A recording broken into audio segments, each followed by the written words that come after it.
हम बिल की बात करें तो वहाँ पर अगर हम पड़ोसी मुल्क इंडिया की बात करें तो 10 रुपये, 11 रुपये, 12 रुपये बिजली का जो है फ़ी यूनिट है। पाकिस्तान में 70, 65, 60 आपको पता है यही रेट है। इस तरह अगर गैस की बिल की बात करें तो उन्हें जो सिलेंडर है 1000 रुपये का मिलता है, ठीक है। लेकिन हमारे यहाँ क्योंकि वो पाइपलाइन के थ्रू गैस आती है तो 70,000, 45,000, 25,000 इतना आवाम को बिल। खूबसूरत वादी थी जिसको उन्होंने जहन्नम बनाकर तबाह कर दिया है। तो वहाँ पर महंगाई कंट्रोल है, लेकिन यहाँ पर आज तक हम महंगाई क्यों नहीं कंट्रोल कर पाए? इसके हवाले से जो हमारे बड़े लीडर हैं उनको सोचना पड़ेगा कि हम अपनी आवाम के ऊपर इतना जुल्म क्यों कर रहे हैं। इंडिया कहता है ना कि हमारे साथ मिलें या जिधर की कहीं ना कहीं मिलें, वो कहते हैं हम इंडिया के साथ मिल गए तो हम गए दोज़ख में, ना हम नमाज पढ़ सकेंगे। क्या बात कर रहे हैं आप? हाँ जी, हम ये क्या बात कर रहे हैं आप? कम से कम अफगानिस्तान से सीख लें, सही बात है। हिंदुस्तान से सीख लें। हिंदुस्तान और पाकिस्तान एक दिन में आज़ाद हुए, जी। वो कहाँ चले गए, और पाकिस्तान नीचे से नीचे होता जा रहा वो है। एक मुहावरा है कि वो चांद पे चले गए और हमने जमीन को चांद बना लिया। हाँ जी, ज़मीन पे चांद नहीं, ज़मीन पे चांद चढ़ाते रहते हैं बस। जमीन पे चांद चढ़ाते रहते हैं। बिल्कुल ऐसे। अच्छा, हाँ। कोई ना कोई नया काम करते रहते हैं जिससे आवाम को लूटना इन्होंने कोई ना कोई तरीका सोचते रहते हैं, चाहे बिल की सूरत में, गैस के बिल की सूरत में, बिजली के बिल की सूरत में, चीज़ों में। तो बहुत आवाम के साथ जुल्म हो रहा है, पाकिस्तानी आवाम के साथ। इंडिया की आवाम देख लें, आवाम भी बाशऊर है और वहाँ के सियासतदान भी। उनकी इकॉनमी 5वें नंबर पे आ गई है जी, बिल्कुल। और पाकिस्तान 0%। सही बात। दोस्तों, भारत की तुलना में करीब 4 गुना अधिक कीमत बिजली के लिए पाकिस्तान की जनता को चुकानी पड़ रही है। भारत में रेसिडेंशियल बिजली की बिल औसत 6 से 9 रुपये प्रति यूनिट है। वही कमर्शियल इस्तेमाल के लिए बिजली की एवरेज 10 से 20 प्रति यूनिट है। एक तरफ पाकिस्तान की जनता के लिए हर सुबह नई चुनौती को लेकर आ रही है। क्या अंधेरे में डूब जाएगा पाकिस्तान? क्योंकि 43 रुपये प्रति यूनिट बिजली का रेट है। हर रोज़ पाकिस्तान के लोगों को कंगाल कर रहा है। ये पाकिस्तान की बिजली का बिल के परेशान से लोग हड़ताल कर रहे हैं रोड में। तो कोई बिजली के बिल की डर से सुसाइड भी कर रहा है पाकिस्तान में। दोस्तों, देखते हैं कि पाकिस्तान लोगों का इस बारे में क्या रिएक्शन है कि पाकिस्तान में जो बढ़ती हुई बिजली का रेट है और बढ़ती हुई गैस का दाम से परेशान होकर पाकिस्तान के लोगों का इस बारे में क्या ख्याल है। देखते हैं, उसके बारे में बात करेंगे। ना ये शाह रग है पाकिस्तान की। जैसे बंदे की शाह रग होती है ना, उसको काट दें तो इंसान ख़त्म है। अच्छा। ये कश्मीर पाकिस्तान की शाह रग है। अच्छा। तो इसको हमने आज़ाद करवाना है। वो अल्लाह की कुदरत से, वो अल्लाह का हुक्म था कि वो दुनिया से चले गए। अगर वो 1-2 साल भी ज़िंदा रहते तो ज़रूर कश्मीर को आज़ाद करवाते। और ये एक बहुत खूबसूरत वादी थी, इतनी खूबसूरत वादी थी कि पाकिस्तान चाहता था कि ये हमें मिले। और वहाँ पे कश्मीरी सारे मुसलमान हैं, वो कहते हैं हम पाकिस्तान के साथ शामिल होना चाहते हैं, हम इंडिया के साथ शामिल ही नहीं सर अपनी वो कहते हैं अब तो वहाँ इतनी तरक्की कर दी, इंडिया का सबसे लॉन्ग रेल टनल वहाँ पर ओपन हो गया, इलेक्ट्रिक ट्रेन हो गई, दुनिया का सबसे बड़ा ब्रिज वहाँ पे बन गया। उधर तो बड़ी तरक्की है, वो क्यों आएंगे यहाँ पर?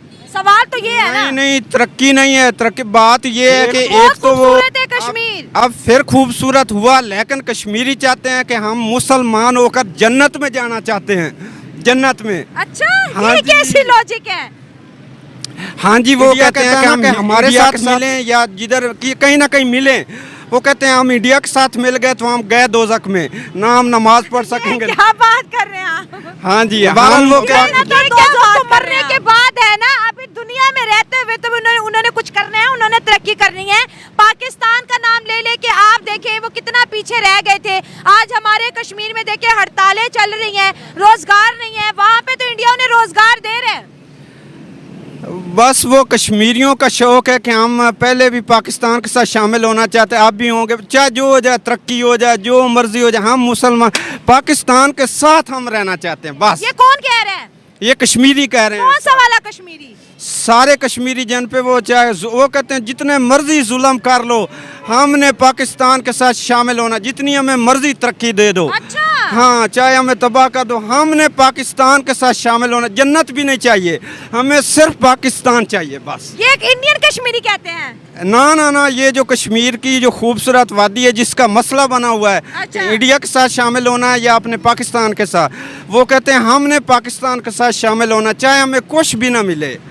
ये जो इंडिया के कश्मीरी जो देख रहे हैं काइंडली रिप्लाई करें, क्योंकि मैंने इनको बहुत दफा बताया है कि कश्मीर अब बदल गया। वो कह रहे हैं पाकिस्तान के खुद के इतने मसले हैं, हम क्यों आएंगे? वहाँ आटा 25 है, यहाँ 170 है, वहाँ पेट्रोल 80-90 का है, यहाँ पे 300 का है, या वहाँ पर बिजली फ्री है, यहाँ पर हजारों में बिजली के बिल आ रहे हैं।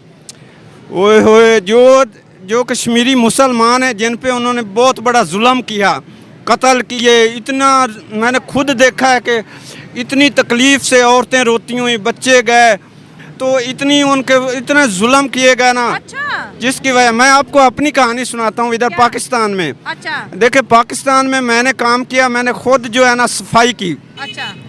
मैं एक बहुत समझदार आदमी हूँ, तो मुझे मजबूरी ने घेरा। अच्छा। मेरे वालिदैन फौत हो गए, छोटे छोटे भाई थे, बहन भाई थे, मैंने सफाई शुरू कर दी। मैंने 14 दिन काम किया, मैं मरने लगा, बीमार हो गया, इतना बीमार हुआ कि मरने को पहुंच गया। मैंने वो छोड़ दी मजबूरी से। तो मैंने कहा जितने भी पैसे बनते मुझे दे दें। उन्होंने कहा हमने नहीं देने। मैंने कहा 1000 रुपया ये दे दें, मेरी जान बचा लें। उन्होंने कहा आपको कुछ भी नहीं देना, चाहे आप वज़ीर आज़म तक पहुँच जाएँ, ना आपका वज़ीर आज़म काम करेगा, ना आपका कोई भी काम आपका नहीं करेगा, आप चुप हो कर ना बस चले जाएँ। ये जुल्म तो पाकिस्तान में है। तो मैं कहता हूँ कि पाकिस्तान में इतना जुल्म है, जो मुसलमान आबादी है, सारी मुसलमान आबादी कश्मीर में कैसे इस तरह मतलब है उसको वो तरक्की देंगे। हाँ, ये कश्मीरियों को वो इंडिया वाले कैसे तरक्की देंगे, या इंडियन के कश्मीरी जो हैं, उन कश्मीरी मजलूम जो मुसलमान हैं, उनको कैसे तरक्की देंगे जब पाकिस्तान में ये हो रहा है कि मैंने कहा मेरी जान जा रही, मुझे 1000 दे दें, वरना मैं कत्ल करने को आ गया कि मैं सबको कत्ल। 1000 के लिए कत्ल करने पे तैयार हो गए। लेकिन मैंने कत्ल इसलिए नहीं किया कि मैंने कहा क्या है 1000 के पीछे, मेरा दिल ऐसे कर रहा था इन सारे अफसरों को उड़ाकर खुद भी उड़ जाऊं। लेकिन मैं क्योंकि एक पढ़ा लिखा आदमी हूँ, मैंने कहा चलो ऐसा नहीं करता। लेकिन जो दूसरे गरीबों पे जुल्म वो कर रहे हैं, उनके पैसे रख रहे हैं, मैंने उनके लिए कत्ल करना था। लेकिन मैंने कहा नहीं ऐसे तो वो मुझे जेल में डाल देंगे, ये वो, इन्होंने मुझे कुछ नहीं देना, इससे बेहतर मैं कोई चुप ही हो जाऊं। तो खैर, आपने ऐसे बात नहीं करनी। देखिए दोस्तों, मुल्क के अंदर इंसाफ का होना बहुत ज़रूरी है। गरीब आवाम के जो पैसे हैं वो जो मालिकान है वो नहीं दे रहे, और ज़ाहिर है गुर्बत का सताया इंसान करे तो क्या करे। तो आप, बहुत अच्छा लगा कि आपने अपने गुस्से का इस्तेमाल नहीं किया, बल्कि आपने जो है समझदारी का काम किया। दोस्तों, पाकिस्तान में इस वक्त सबसे ज़्यादा जो समस्या की बात है वो है कि पाकिस्तान में ज़्यादातर लोग इलिटरेट होते हैं। बहुत सारे लोगों को पढ़ाई लिखाई करना नहीं आता है, तो इसलिए बहुत ही ज़्यादा समस्या है उन लोगों के लिए जो पाकिस्तान में रहता है। वो इंडिया के बारे में कुछ नॉलेज नहीं होता है, बाहर के देशों में क्या हो रहा है उसे कुछ भी नॉलेज नहीं होता है। तो उन्हें जो लोग समझाया जाता है, आसपास के लोगों ने उन्हें जो समझाया जाता है वही वो समझ लेते हैं। सही और गलत की फ़र्क को वो समझ नहीं पाते हैं। दोस्तों, आप वीडियो में देख सकते हैं कि एक पाकिस्तानी चाचा ने बोलता है कि इंडिया के साइड जो कश्मीर है उसके अंदर जो मुसलमान रहते हैं उसके ऊपर बहुत ही ज़्यादा जुल्म किया जाता है इंडिया वालों ने, और उन्हें नमाज भी पढ़ने नहीं दिया जाता है। तो इंडिया की साइड की जो कश्मीर में है मुसलमानों रहते हैं, वो चाहता है कि पाकिस्तान आना चाहते हैं। तो ये सरासर गलत बात है कि पाकिस्तान की इस चाचा को पता ही नहीं है कि कश्मीर अब कितना ज़्यादा बदल गया है। पहले जैसा कश्मीर अब नहीं रहा। इंडिया के साइड में जो कश्मीर है, जो मुसलमान रहता है, वो कभी भी वापस पाकिस्तान जाना नहीं चाहता है, क्योंकि इंडिया की साइड में जो कश्मीर है वो मोदी ने इतना ज़्यादा उसको डेवलपमेंट कर दिया है कि कश्मीरी मुसलमान ने इतना ज़्यादा मोदी को प्यार दिया है, और इंडिया को ही वो चाहते हैं।